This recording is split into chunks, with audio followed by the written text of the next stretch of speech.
We're good. Go ahead, Corey. Oh, we usually get a countdown. There's no Oh, you countdown to didn't that. see it? That's No? okay. I can cut all of this, but yeah, just go ahead, jump in. No, you That should was leave it awesome. in. I love that. That was good. No, you should definitely leave this in. You should Like, I totally like the leave this dead in. time. Yes. But hello, everyone. We are here. We're back with another episode of the Wodify Insider Series, and we are pleased to be joined by a man whose title I am excited to introduce. He is the TKO. He is the Knowledge Officer on behalf of Best Hour of Their Day, Mr. Pat Barber. Thanks for joining us here, Pat. Stoked to be here, man. I appreciate you using my title so effectively. I'm a big fan. I'm an MMA, jiu-jitsu, pro wrestling, that whole sort of sphere type of fan. And TKO is now that's like the whole brand now that they took over. So I saw the similarity in the name, which is why I named myself that. Very good, very good. But Pat, we always like to intro our guests just by kind of learning a little bit more about their journey to the fitness industry and to the position that they currently occupy. So how does one become the TKO? Tell us about sort of your journey into the fitness industry and then joining Best Hour of Their Day as a part of the knowledge team. Yeah, I mean, it's a long sordid history, but it is good fun. And I can give you the short version of it. I essentially have never liked working out, hated it just because I thought it was a silly, stupid thing to do, narcissistic, self-absorbed direction. I was always pretty decent at sport, and I really enjoyed sport. So I liked playing games and playing sport was my jam. So all growing up, I didn't work out. And then when I turned about 18, 19, it was actually right about 18, my volleyball coach said he wanted us to train so we could be better at volleyball. And he had found this crazy, wacky thing to do training called CrossFit. And I was like, what's that? And I was like, I don't really like working out. But he's like, no, it's not working out. It's a competition every day versus your friends. And I was like, I'm in. Count me in. And so that was my intro into CrossFit and training. And I started doing that in 2004. So it's been about 21 years coming on now. And that original coach or trainer was a guy named Tony Budding, who ended up being the media director for all of CrossFit. So CrossFit started in late 90s. It was Greg started doing stuff, but the company was founded, I believe, in 2001, where they started posting online and calling it CrossFit. And so I was kind of around the origin, CrossFit Santa Cruz at the very start, and got to grow with it. And they eventually needed people to help film and edit video, and I did that. And then I went from there into teaching seminars, and went from there into coaching at local affiliates. Actually, it was local affiliates and then seminars. And then I've just kind of been doing that ever since. And what I find fun is, like, I never had a background in being tied to anything being specifically correct. So my background is musical theater and singing and dancing. And I mean, I did 1 year of sports and exercise science and hated it. And then kind of came into CrossFit, and it was just like a lot of the center behind it is all basically doing what works. And so if you set the goal of, like, here's what we want to achieve, how do we get there? And it doesn't matter how we get there. We just need to get there in a way that gives us the result. And that's like a lot of the meaning behind CrossFit. So challenging it and being like, this doesn't work or this does work, and constantly doing that over the last 21 years has led me to have a pretty firm understanding of where it sits in the industry versus other things. And I love all walks of fitness. I'm a big fan of, like, anything fitness now. I have my issues with bodybuilding, but that's just a personal thing. That's not my CrossFit world. And we can talk about that if you want. How dare you? How dare you? Well, I mean, if you want to ask, I'll go that route, because I think I'm genuinely fascinated by people who actually have a firm stance behind it. But I'd love to pick people's brains on understanding that, because I don't see any value in it outside an initial start into taking care of yourself. But that's a personal beef we can talk about another time. But a unique part of my history is back in, like, 2009, 2010, I moved out to New Zealand, and I had done a whole bunch of training in kind of the heart of the CrossFit world.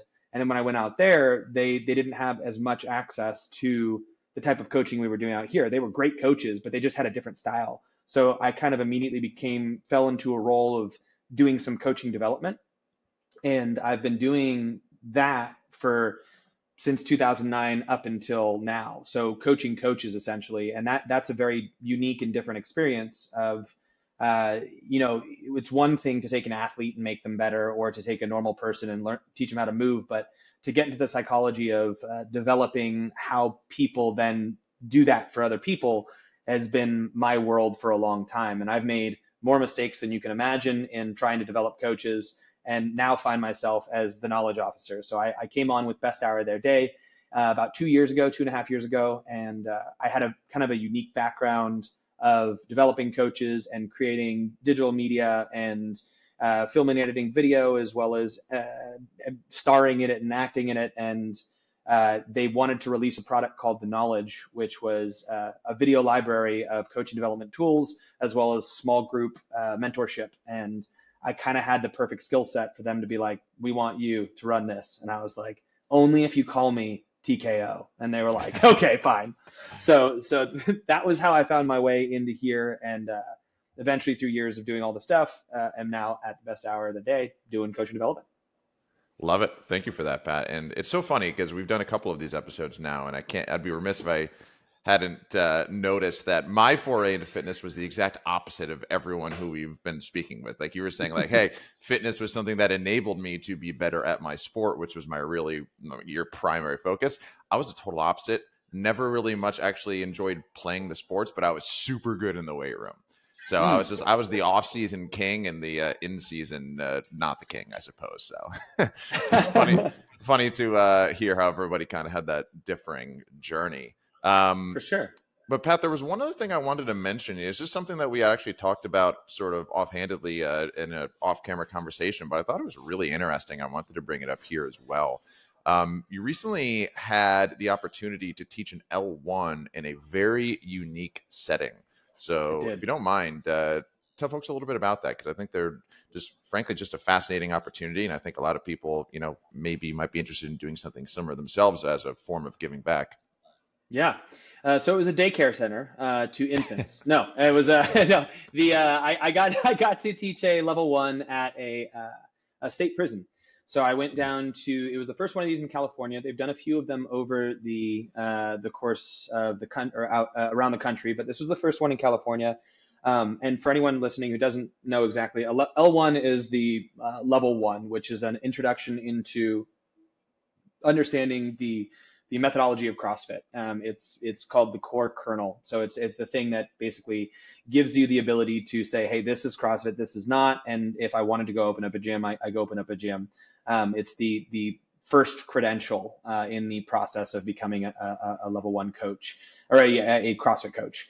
But I got to go teach that at Avenel State Prison. And Avenel State Prison is in, if you know California at all, it's kind of like not Southern California like LA. It's a few hours north of LA, and there's a place called San Luis Obispo right on the coast, which is gorgeous. And it's just inland from that on a road called the 5. So kind of in the middle of nowhere. It's this giant state prison, and there are, I believe, 4,000 inmates there. But there's a group of them who have found CrossFit and who have started training themselves, and then others within the facility. And they don't get access to like media and stuff. They only have pretty much the written word or what people print out and bring them. And they've got a coach there who comes in and like trains them, and he's part of their like coaching staff at the prison. But he's also a CrossFitter and a long time kind of fitness awesome guy. And he was like, let's set up this level 1 and get a bunch of these guys to go through this process so they have a better understanding of it. And I didn't know what to expect. You hear like there's a bunch of prisoners or whatever it might be, and I've never been to prison. Like I've seen it on TV shows and stuff. But they were like, hey, Pat, do you want to go teach this level 1 at this prison? And I was like, yeah, I'm in. Sounds great. And I reached out to a few of the other staff members who had taught these seminars, and they were like, it is the best. And I was like, what do you mean? They're like, these guys are the demographic that could be the most served by this program, because the adaptation to CrossFit. While there's a lot of good physical benefits to it, one of the greatest adaptations to it is between the ears. It's in the brain. So like the neurological adaptations and the psychological changes that you go through by pursuing very difficult things every day intentionally is profound. And anybody who's done CrossFit for any long period of time understands that you don't wake up being like, I sure am going to look forward to midway through this workout. Like the workouts suck. They're not fun. But you get people who buy into this so hard because of the physical and psychological changes that come from doing this day in and day out. So there's a lot of intangibles that happen with it. So when I was talking to other coaches, they just highlighted for me how important these programs were for humans, but specifically humans who clearly have work to do. And this was a demographic who has work to do and who wants to do the work, and they've got an abundance of time and effort. and so these guys have basically got given the level 1 manual, which is a very thick document of printed articles and stuff. And these guys have read it front to back multiple times. So when you show up, they can answer any question. Like I teach civilian seminars and stuff, and I'll be like, okay, guys, what's this? And then it'll be like crickets. And it's like, come on, guys, someone give it to me, you know? And these guys, it's like, okay, guys, what's this? And they'd be like, constantly varied functional movements, execute at high intensity. Cool, what's this? And it's work capacity across broad time modal domains. Cool, how do we do this? And like they were like on top of it because they've invested their energy into this very positive process of understanding human change, which is what CrossFit is. It's a program to create change.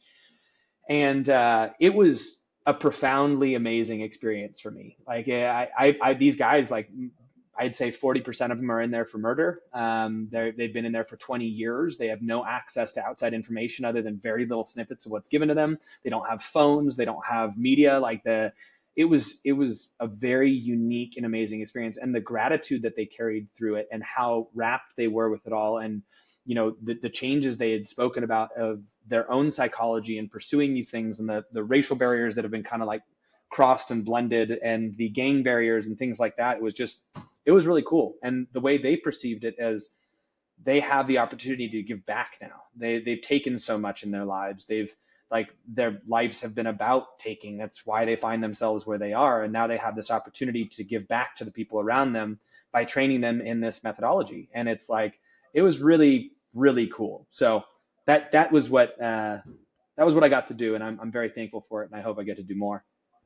That sounds like an incredible opportunity. And I mean, what a perfect form of training and exercise for that environment. Because I mean, we can have our bodybuilding debate later, but one of the absolute superpowers of CrossFit is that you don't really need this massive investment of equipment. And you know, you need a couple squat racks, which I presume they probably have some variation of. Well, actually, it's even more austere. So like they don't get barbells, and they don't get dumbbells, because they apparently they think they're dangerous. Like there was a big hubbub of it. They actually used to get barbells and dumbbells. This was like 15 years ago. But then the people who were in charge of a lot of the laws within the prison were like, there's too dangerous. People could hurt each other with them and use them as weapons. So they actually took the barbells and they cut them and then welded them into pull-up bars. So if you look at their outside play structures, their pull-up bars have like knurlings. And I say play structures, they're fitness equipment and stuff on the yard and whatnot, but they're old barbells. So they actually don't have much gear at all. And they've gotten really creative. They've got like rowers. They've got one rower. They've got a GHD they just got in. They've got kettlebells and sandbags and wall balls, so medicine balls, and pull-up bars and jump ropes. But their dumbbells, they actually took jeans and they've cut jeans and then stuffed them with sand and then taken paper and rolled up like really, really tight paper rolls and made dumbbells that are like 40 pounds, I think, per the dumbbells. Per dumbbell, and they had these big oversized crazy dumbbells that they've created, and like they just did the open workouts and they were doing sandbag deadlifts because they couldn't do the deadlifts with any load, but like yeah, it's fascinating to see like the grit that these guys have gone through to get this done. But speaking to your point, you don't need much to do CrossFit. It cracks Mm. me up when people are like, CrossFit's so expensive. I'm like, dude, you need a pair of shoes and the internet. And these guys don't even have the internet. They just print it off and get the thing. It's like, um, yeah, CrossFit's it's a fun one for being able to do it in really relatively austere places. Now, to get the full complement of it and to truly understand it, you do need, like, a barbell is just such an efficient tool for creating change in Mhm. human beings, Mhm. but they're making it work, which is pretty amazing.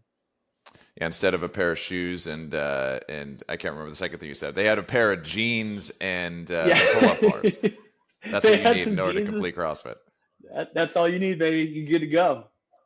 Very good. Well, Pat, sort of on that note, so you were in this very unique setting, and effectively what you were doing, I guess, was coaching development, right? Because you were Mhm. preparing these people to go and work with the other prisoners and coach them through CrossFit style workouts. And coaching development in general is something we definitely wanted to chat with you here today because it's your specialty. So I know you had a couple things in mind, sort of like ways to better develop your coaches. So Yeah. we'll let you kind of to guide us there. What's kind of stewing around in your mind in regards to this topic right now? Yeah, and I kind of riffed off a couple things that we could talk about on this, and it's been a long time for me developing coaches, and I think a lot of us go into it um, relatively blind when we first start because so much of our own process as coaches is to develop ourselves. So we focus on expanding our education and getting better at what we're doing, and then when we go to like layer that onto other people, it doesn't quite work. Number one is because people are different and they need different things. They need to be taught in different ways. But another is we haven't really structured out what this kind of foundation would be. So what I'm going to just kind of give you is my three things that I think are the areas of focus that would be kind of not most important, but most efficacious for seeing change in your coach's abilities.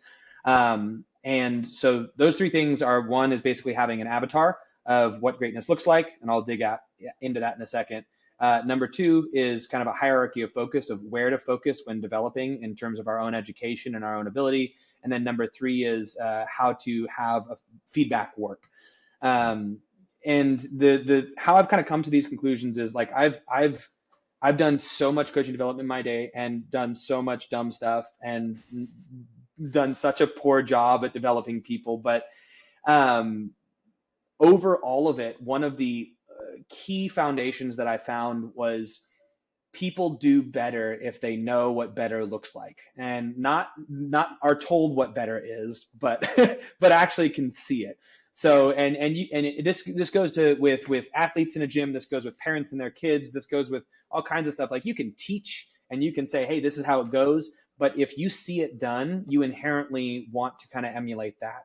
So I think the first and foremost thing that I would love to see gyms do and I would love to see coaches do is to make sure they truly have an avatar that represents greatness. So what does greatness look like? And is there somebody actually at your gym who represents that? Because a lot of these gyms that I work with or that I see, they won't have anybody who's truly great yet. You know, they may have started or they may have like just like done their things very organically and they don't know what it looks like to actually coach well and be as effective as you could be. And so anyone coming up under that is only going to aspire to the best that's at their space. It's kind of the same phenomena. Maybe Regan, you've seen this where like a gym will have a group of athletes who doesn't have muscle ups, and nobody at the gym will have muscle ups. But then all of a sudden, a visitor comes who's got muscle ups, does a muscle up, and then six other people get muscle ups. And you're like, yeah, man, you had to see it done. You had to know it was possible. You had to believe it was there and get the example, and then you could do it. And then all of a sudden, that gym is now a gym who has muscle ups. And you see this over and over again with a number of different things. But with coaching specifically, I think that there's been for a long time a lack of examples of what greatness looks like. And there was people who spoke about it, and there was people like maybe you go to your level one and you experience it and you're like, wow, that was really cool. But you weren't really at a place in your own development to be like, that's what a good coach is. You kind of only aspire to the greatness of the people that are in your spaces. So something that I think CrossFit's doing a better job of, if you go to the CrossFit YouTube channel, they've got full live coached classes, or not live coach, but coached classes by like Nicole Christensen. They're pre-recorded, but like Nicole Christensen, Brittany Kincaid, Eric O'Connor, these are level 4 coaches, and you can watch what a class looks like from these guys, like start to finish. And you can be like, oh, okay, well, how is that different than what I do? And then you can kind of start to analyze that. Awesome. It's cool. And we at the Knowledge also have that. We started doing that a while ago, but we have probably 20 coached classes of myself coaching, Todd Okudo coaching, Kristen Bowen coaching, Brittany Kincaid coaching, but like full hour-long classes where you can be like, that's what greatness looks like. Awesome. I'm going to try to emulate that to the best of my ability. So trying to find examples of seeing what it looks like and ideally experiencing it. So go to other gyms, go experience, like if you know of, CrossFit seminar staff in your area who run gyms, go take their classes, and you're going to notice that there's commonalities amongst it all, and there's probably differences in what you may or may not have experienced. So first and foremost, people have to have an avatar. Kind of reminds me, Pat, of the Roger Bannister example, right? Like everyone's like, oh, the 4-minute mile, it's impossible, it's impossible, Yes. it's possible. Then he does it, and all of a sudden, like 3 years later, it's 30 seconds less than 4 minutes is the world record. So you just kind of have to be aware of what is even possible. For sure. I think too, like that's why the L1 is just such an impactful experience for a lot of people, because it's for a lot of people the first time they see what good coaching looks like. Like I know for me, I was like, whoa, that's what it's like. And the L2 even more so, because you actually get to see and like see the practice of being a good coach, like broken down into smaller pieces. But yeah, I used to drive, I would drive an hour, I did it a couple times, an hour and a half out to Palm Desert to meet up with Gene. Gene, the man. Because like I couldn't get it in the gyms I was coaching. I was so desperate just to like be around people who knew what they were doing and like watch them do it in their gym in a class setting. But even starting coaching back in 2018, the difference in the amount of materials now to then for like what's available, what you guys are doing, what you're saying now, like CrossFit's offering, that's a huge improvement in resources for coaches. And I can't even imagine what it was like in 2006, 2008 when you got started. You guys are just figuring it out as you go. Yeah. I mean, what I would say though is that the people give CrossFit shit because they're like, oh, you walk in and these coaches aren't very good. It's like the level of coaching ability across the community, across the world, has been elevated 100-fold relative to what it was 10 years ago, like 15 years ago, 20 years ago, like 2000. You wanted to find an Olympic lifting coach who was remotely decent. You better be a D1 athlete, like a Division I athlete walking into a college weight room. And even then, they were probably mediocre on a larger level, and they could only work with athletes. The number of normal people who can find a coach who can work with a normal person and get them from 0 to snatching and clean and jerking with mild levels of efficiency is 1,000x, 10,000x than what it used to be. And we can argue about whether or not like people should be lifting like that. And my argument would be they should be. It just should be at their own levels with much, much lower loads and stuff like that. But like the quality of coaching, even with the worst coaches, has improved 100-fold in my mind. And I've watched that objectively. It's just now we have this access to really, really great groups of coaches, and we can hypercharge that development. Whereas it took me 20 years, it could take you 3. Like you don't have to make all the dumb mistakes. You can make half the dumb mistakes and learn from those dumb mistakes, because I'm going to try to move you away from some of those pitfalls. So that avatar is important. Love it. Let's what's number 2 on the list, Pat? Let's dive into that.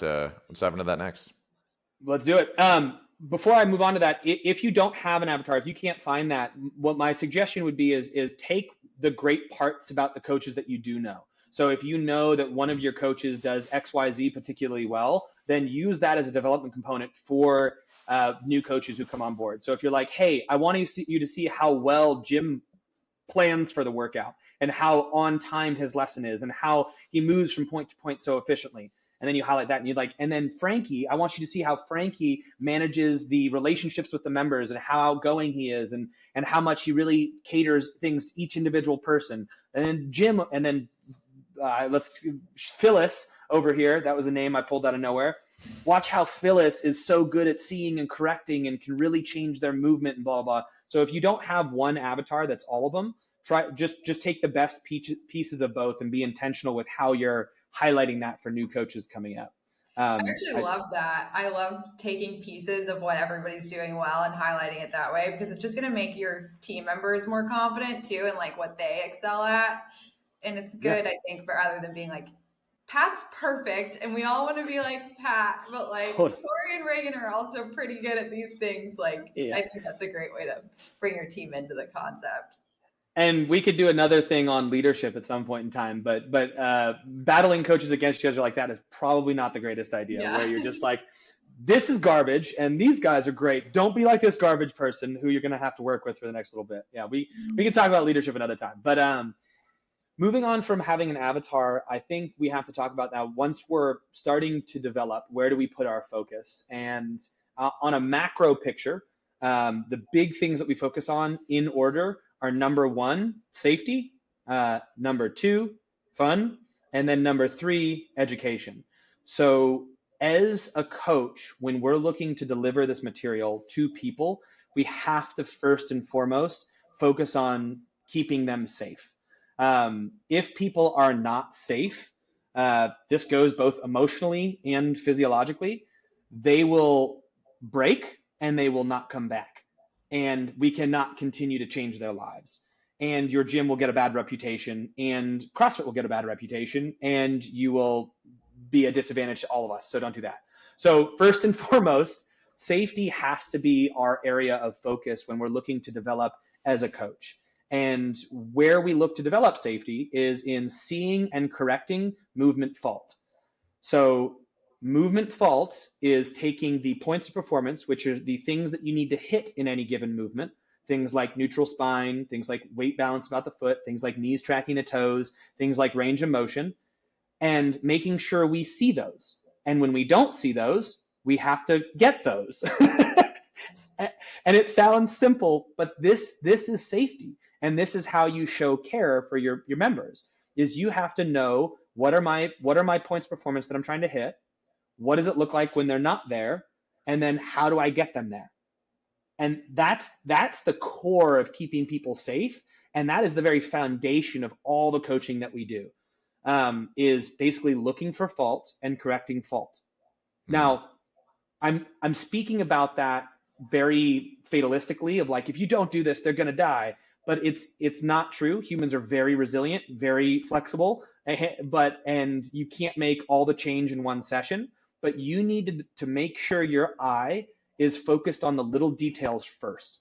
Like, it's focused on the little things and holding people accountable to good movement patterns straight up. So if you're going to focus somewhere first, you have to focus on seeing and correcting within the realm of safety, like right out the get-go. And the ways to do that are, you need to watch shite loads of movement, lots and lots of human movement. You need to be able to list the points of performance like this. If I say, what are the points of performance of squat? You need to be like, hip crease below the knee, knees track toe, chest up nice and tall. We need the hips go back and down. We need full flat on the foot on the floor. And then I go, cool. Are they doing that? And then you look, and then you be able to see it. So you need to be able to memorize those things. So when it comes to education, you need to be putting your time and focus into just knowing the stuff and then watching for the stuff, period. Totally. Yeah. Yeah. And I think that really is the art of coaching right there. Like I've seen, I was a coach for a long time, not necessarily in a CrossFit context, but more of like a strength coach, personal training type of context. And I saw so many coaches who were like, I'm all studied up. I know my stuff. I could coach anybody to do anything. And then you get, I worked with this coach. Her name was Savannah. She had the perfect term for it. You work every now and again with what we'll call a motor moron. Somebody comes in and you're like, here's how you squat. And you display the squat, you demonstrate it for her, and they just recreate something that is just barely describable as a squat. Just an awful representation of technique. And you're just like, oh, what do I do now? They're just not getting it. Like, if they are a motor moron, they're just not going to be able to retain that information just by visually watching you do it. So now that's where the coaching comes in. It's like, okay, I need to come up with a cue. then I feel like kind of the next step there is a lot of coaches will become over reliant on too many cues. They'll be like, okay, we're going to squat. Here's your checklist. You're going to have a neutral thoracic spine. You're going to tuck your chin. You're going to get your rib cage down. You're going to do this. And then Right. So yeah, go ahead. I would argue that those are not cues. I would argue that that is teaching. So we've got Yeah. seeing, teaching, and correcting, right? So seeing is the ability to see fault. Teaching is the ability to set stuff up and say, hey, focus on these points, which is to take information and give it to them. And then cueing is the separate from that. Hey, is it happening? No. What do I then say to get them to do the movement, right? Mm. And I would say that I totally agree with you that coaches will do a lot of teaching with no correcting. Where they're like, they'll be saying all the points. All right, on this next one, I want you to make sure you keep your weight back in your heels, your knees tracked out, your chest up nice and tall. Make sure your hip goes crease below the knee. Make sure the foot's flat on the ground. And ready, make sure you squeeze your stomach. And on the way back and down, send the hips back. Ready, and go. And then the person doesn't move well. And they're like, all right. And then they like move on. And you're like, no. That's just as bad as just not telling them anything. And then having them do one and then walking away. Like the point of coaching, and I think you're not a coach until you watch them move, you see something out of place, and then you say, hey, try this. That little act is what takes you from being a teacher to a coach. And I think what almost what you were speaking to, Corey, is a lot of classic coaches were coaching athletes. So a lot of people who were chose coaching as a profession, coached in weight rooms where you had athletes coming in, and for the most part, they're relatively coordinated. You get some, like you said, motor morons, or you get people who are just less coordinated and don't quite do the stuff well. But for the vast majority of people, they're athletes already. So you go to teach them and you're like, hey, you show them at one time and you're like, do this. And they're like, okay. And then they do it and you're like, cool. And I'm a good coach, and you move on. It's like, like in the CrossFit space, 99% of people are not those. Like you're dealing with the normalist of the norm. And that's the beauty of it, is you get people who, this is their first time moving their body in an athletic way. First time. I worked in the Silicon Valley running gyms where most people were IT programmers who had never done anything in their entire lives. And they are my favorite.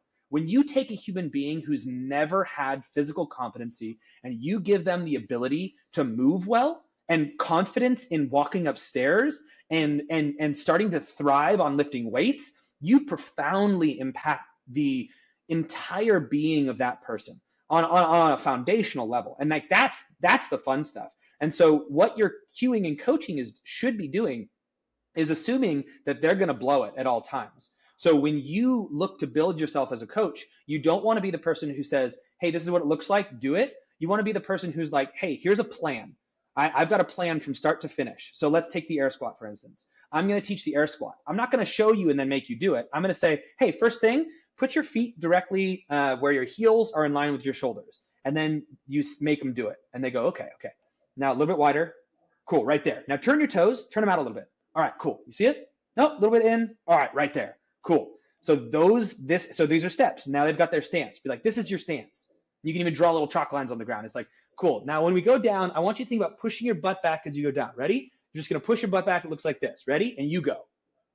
And then they do it. And you're like, cool. Now stand up. Let's go a little bit further now. Cool. And then you layer on. Now push your knees out. Now keep your chest up. Now brace your stomach. Now go a little deeper. Now make sure you can do it fast and blah, blah, blah. And that's the process of coaching. And that's what we do day in and day out. And that's what good coaches do. Whereas I think a lot of people are used to this is what it looks like. You do it. And then when they can't do it, you're like, oh, what do I do? And it's like, you can set yourself up for so much more success by just having a process that you work through. And that's what we do with the knowledge. And that's what we have 600 videos of us breaking down how to teach movement and be like, this is the process that you follow. Use this progression. Okay, this is it played out in a live scenario. Watch us do it. That's how it works. This is a tip and trick for teaching the ring muscle up. This is a scale for this. This is blah, blah. So you don't have to slug through it like we did for years, screwing stuff up and then making it happen. So I love you bringing it up, Corey. That's clearly I have a lot of thoughts on this. Love it. Yeah. And then, So and overwhelming to be taught in that way too. As Right. somebody like, I started CrossFit, I didn't play any sports. It was my first form of like consistent exercise. I would love to take a time machine back and see what little Reagan looked like in 2012 trying to learn to clean for the first time. Like, but you know how when somebody's telling you how to do something and you realize you've been standing there listening to them talk for several minutes and you haven't even moved and you're just like, can't even remember the first 2 minutes of what you said. And Totally. you feel so much more overwhelmed than if somebody's just like, do this. Perfect. Yep. Now do this. Okay. Yep. Yeah. Totally. And then there's heady people who want to know the why, but they are like the 0.001% of people. Like Yeah. the vast majority of people, when they walk in the door, they just want to be told what to do. And you go, okay, do this. Okay, do this. And then your job as the coach is to be like, to constantly be examining, why am I telling them this to do? Why do I want them to squat like this? Why do I want them to lift this weight? Why do I want them to train this way? Why do I want them to go hard? Why do I want them to do this scale? Those whys have to be internal on your coaching side. And then you just, when they show up, you don't give them that shit. You just tell them why. You just tell them to do it. You just say, do this, do this. And when they ask why, you go, here's why. Now move on, go do it. Yeah. And if you don't know those points of performance really well, then you're not going to be able to do that very easily. You're going to find yourself talking a lot to try and figure out what you're trying to tell them to do, instead of just being like chest up, because I know that their spine is in neutral. So it's so fun. Yeah. My favorite is like the internal monologue that comes out when people coach like that.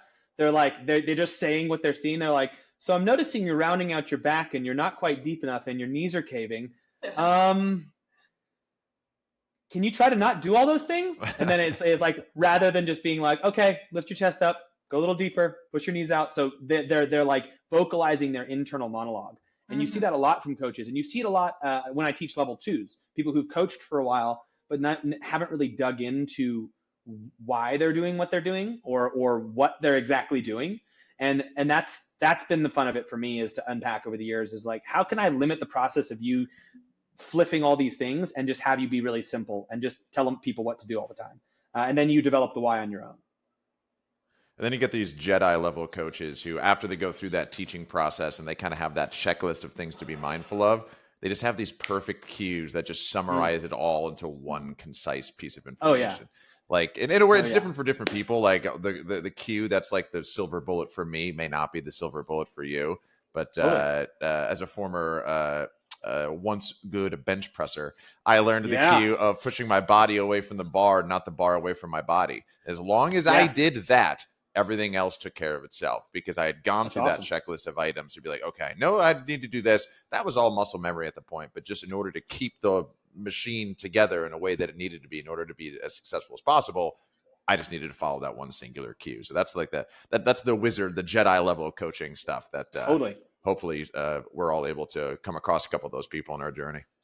Well, I think the beautiful part is, like, I love how well that resonated with you, and you sit on that and you focus on that, and you're like, that one thing just brought it all together, and then you can just focus on that one thing. And you can do that daily for people with most things. And what's interesting, I find, of being a coach of 20 years is, I would say 90% of people respond to the same stuff. Like the same like 20 cues will work for like 90% of people. But you want to be expanding your education to where, when you get a person who needs something special, you give it to them, and it's just this like aha moment of like, it just hits in such a way that they just hang on to that.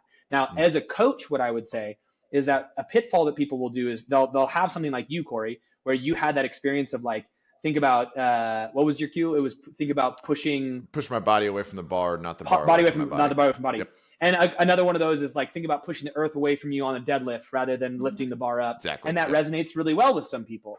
But they'll cling on to that as that's what everyone needs to hear. And then they'll just be using that as their one tool. And they're like, no, try this. And then it doesn't work, and they're like, I don't know what to do now. And you're like, okay, well, but it just because it worked for you, let's pay attention to the results to see if it worked for other people. And I think what's fascinating is like finding who that works for and who it resonates with, because it'll really resonate with some, and then it'll just completely whiff on others. And like, that's where I'm at in my career, is being like, ooh, what are the unique ones? Like, I love the people who don't respond to the normal, like the people who are like, I try this and they do the opposite, and I'm like, huh. Like, why is that? And then I come in and then we get to work together. But you're right. Like when you, the real, I think the real Jedis are the ones that you leave the class and you're like, what just happened? Like, I, I don't, I moved better. I tried really hard and I don't even know what happened. Like, it was just like, it just happened. Like while you were there, you weren't thinking too hard. They get you out of your own head. It's super simple. But then you realize like the depth of it there. They were like, I am a different person than I was going into that. And there was no, let me highlight for you what I did. It was just like, they said something and it clicked. And, those are the ones that I look for now. Is like you can find some of those. There's a good example of that is a guy like Mike Bergner. If you've ever heard of Yeah, him, that's exactly who I was thinking about when you were saying that. he's super simple, and his presence is like big and over the top and stuff. But like you leave sessions with him and you're like, I just move better, and I don't understand. He got me to stop thinking. He got me to stop focusing, and all of a sudden I'm better than I was going in. It's wild stuff. Anyway. Yeah, I had the pleasure of getting to spend Wednesdays with him once a week for a year while I lived in California.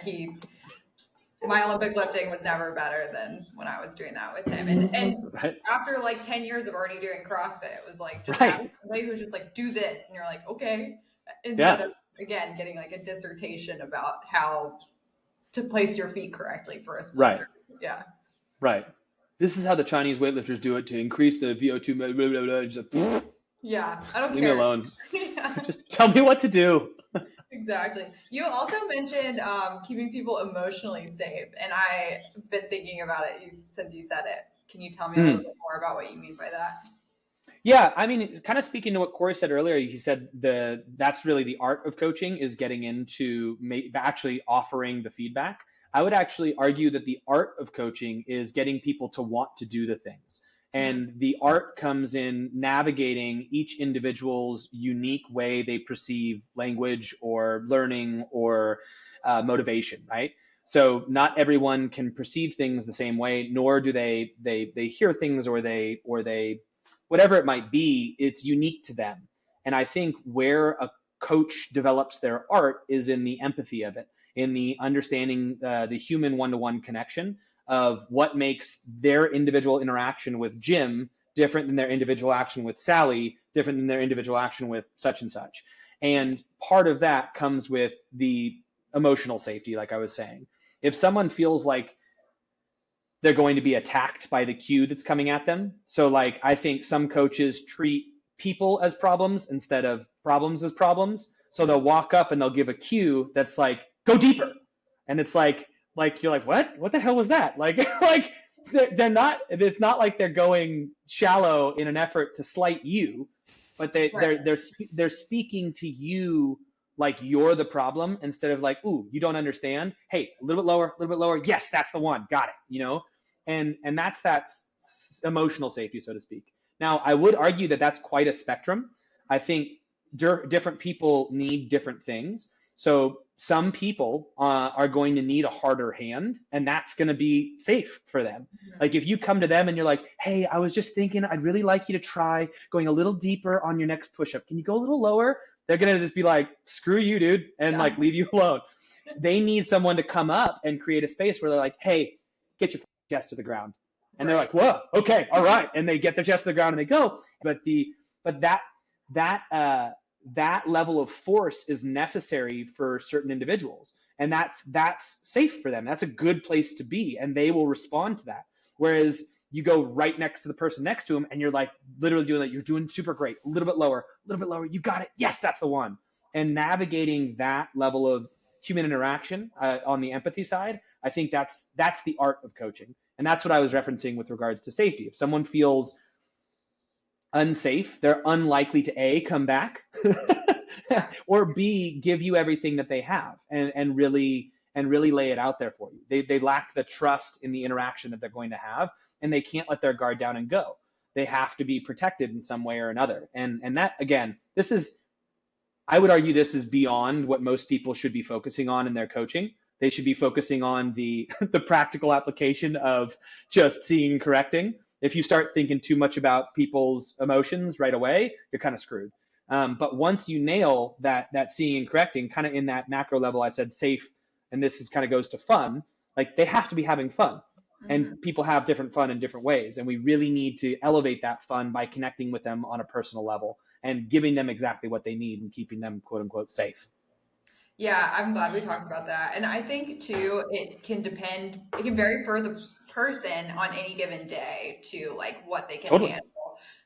And also, like, people probably aren't necessarily thinking about this as being a potential friction point when they start coaching. But as soon as you have that first athlete that you're like, ooh, I don't feel like we vibe during class today. Like, something about my approach needs to change. Like, Yeah, you'll be able to tell when that happens and adjust for totally. that individual. Maybe you're not like diving into the psychological, status Right. of the entire class, but like when you have friction with that one person, like take a step back. What could I change about my approach? When did they kind of bristle away from what I was telling them to do, and like make a change for that person? Yeah, absolutely. And I think that is our responsibility as leaders of these spaces, right? Is to like they're paying us to navigate the relationship with them. Yeah. Like if this was an equal footing where it was like we're just friends meeting, you could ask something from them. Like if this was a back and forth, but in this interaction, this is transactional. It's like you can ask something for them, but you need to understand that you're the one that needs to navigate this in a way. And there are just toxic people who you might have to kick out of your gym. That's different. But if you want to be successful, you have to take on board the responsibility of learning how to communicate to them in a way that they can hear it, versus forcing them into your method of doing things necessarily. Yeah. And everybody's goals are different too. Like a lot of these people are showing up after a long day of work. They just want to get a little bit fitter. You as a coach may be like trying to achieve greatness in movement, but like some of these people they don't want to think about all that. They just want to have a good time. They want to get fit. And I would argue, I'll push back on that. I think greatness of movement is a non-negotiable in the spaces that I create. So the greatness of performance is a different thing. So when it comes to like how hard they're going to push, for sure, like I'll let you pull back on days and go on days, but I'm not going to let you go half range, and I'm not going to let you move like crap. So and that what kind of the beauty of and I know you weren't saying that, but I just wanted to clarify for like if you're running an affiliate, what you say goes. Or if you're running a gym, what the culture you build is very important. So it needs to be intentional. Do you let people move poorly because they say this is how I move, or do you make them move better? Do you let them slide on stuff and do half reps and do these things? In my mind, no, because those are people who shortcut things are not the people I want, and I want them to be pushing through things. And I do that in a very supportive environment, but that's a very intentional component that we have to not allow someone to push us around on. Like you can scale the load. In fact, I'll make you scale the load. You can go slower. You can say this day I'm taking easy. You can do all that stuff, but you cannot move like garbage.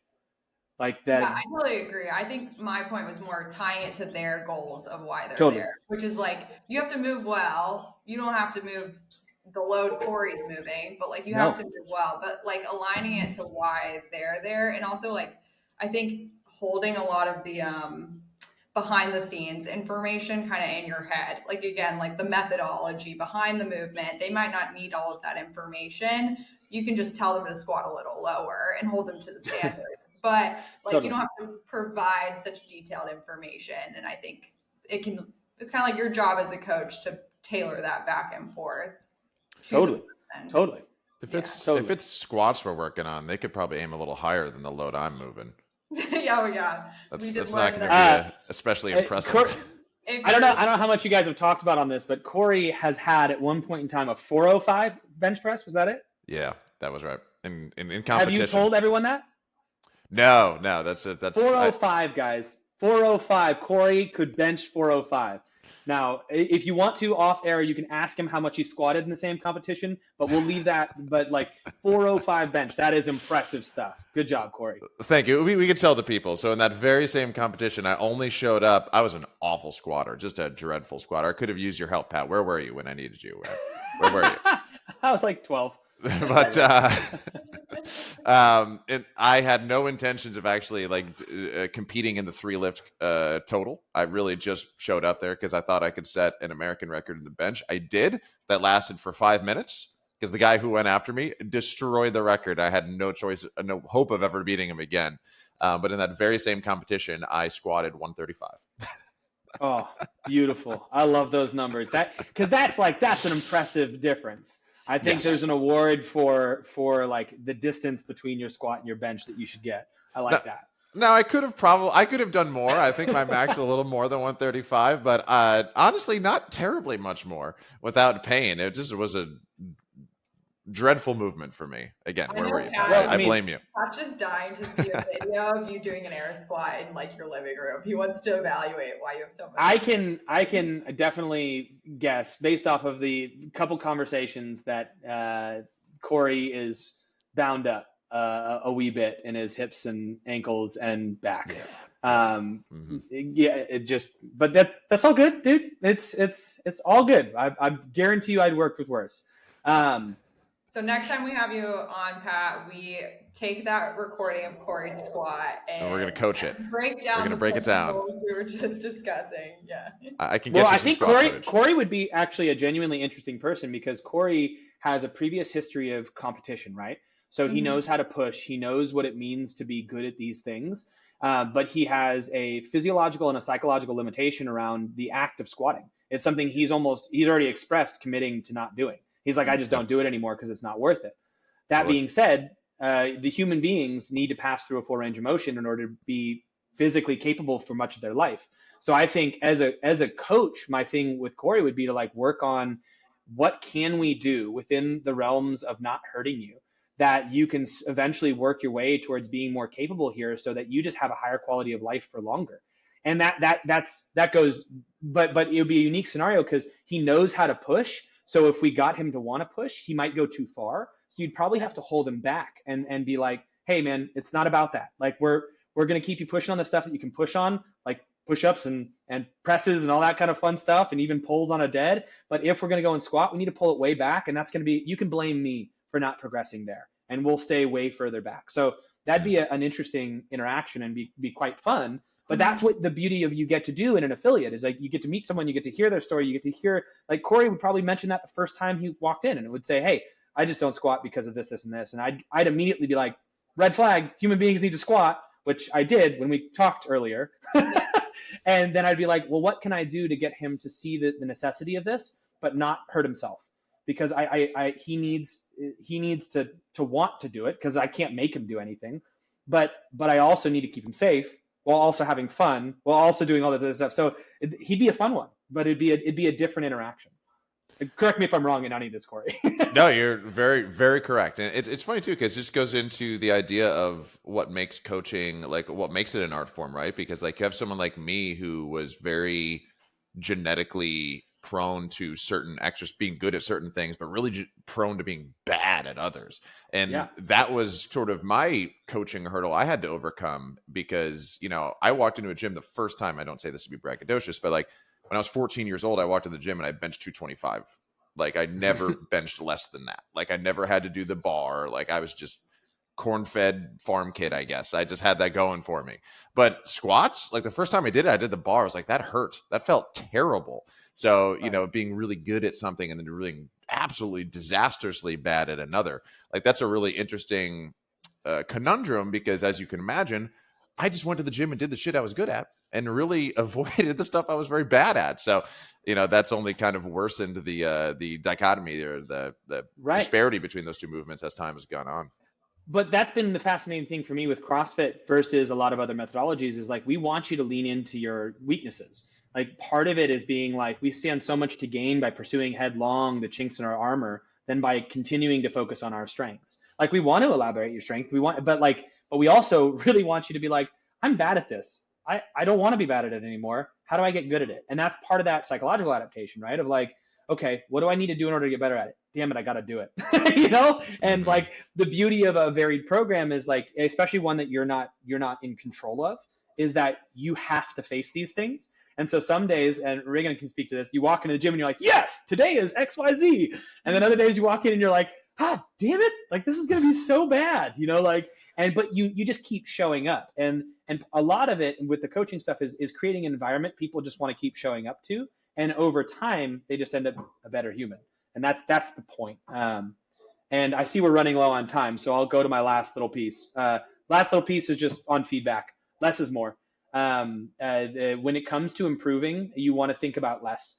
You want to think about one thing and focus on that for a good week, maybe 2 weeks, and then after that 2 weeks, reevaluate that one thing. If that one thing's not better, try that one thing again. If that one thing is better, then you can shift your focus. I think too often coaches and coaching developers dig really deeply into the feedback and like pages of it for a single coach. And they're like, I know you coach twice a month, but here's your 2 pages of feedback for you to sort out. And it's like that, it's not going to work. So pick whatever is going to be the biggest lever to pull. Are they seeing correcting that needs, well? Okay, if they're seeing correcting well, how's their group management? Okay, if the group management's okay, then how's their teaching? Okay, if their teaching's okay, how's their presence and attitude? Their presence and attitude could be better. Let's focus on presence and attitude. What's one way I could bring presence and attitude better? Say hi to every person the second they walk in the door. Great, that's their one focus for the next 2 weeks. Every time someone walks in, that one person is just, hey, Jim, preferably their name, and like that's the only thing they focus on until that becomes a habit, and then we kind of move on from there. So when it comes to feedback, less is more, focus on the biggest lever, kind of go from there. That's what I was going to ask. Do you have like a triage for feedback? Like, let's say somebody's kind of lacking in all those areas, they're new. How would you triage what you have them work on first? Back to the safety, fun, education. So is the hierarchy. So if people are unsafe, their triage and feedback needs to be keeping people safe, which would mainly be around seeing, correcting, and holding people accountable to that. If that's taken care of, then we need people to have fun because they won't come back if they're not having fun. So how can they mess with presence and attitude and make sure people are enjoying themselves while starting on time and finishing on time? Because that's also fun, is to leave the gym when you're supposed to leave and to start when you're supposed to start. And then the lastly, it would be education. Like, is this person educating and teaching people new stuff? Because like that doesn't matter in the grand scheme of things if you don't make people safe and don't make them have fun. So go back to that previous hierarchy of safety, fun, and education. Do you guys watch the show Severance? Oh yeah. No. Well, you should. But I was going to say to anyone out there who's watching, don't make your performance reviews similar to Lumen Industries. You want them to be much more concise. Because there's an episode in the second season where they give an employee a performance review, and it's like comically exhaustive. So don't do that. Solid. Pick that one item. Pick the one item. Like, you don't want a member to leave class feeling like they want to cry and they're a failure. You don't want to do it to your coaches either. Like, you want to give them bite-sized pieces to set them up to be successful and like feel like they can actually improve and tackle this. I mean, what a nightmare to be told you're terrible at 100 things and you're expected to get better at all of them right now. Like, totally. What's the most important? Are you asking me what's the most important? No, I'm saying like, yeah. Like, let's start there. Like, let's make sure I'm not going to make somebody hurt themselves, not be able to come back. Like, totally. Yeah.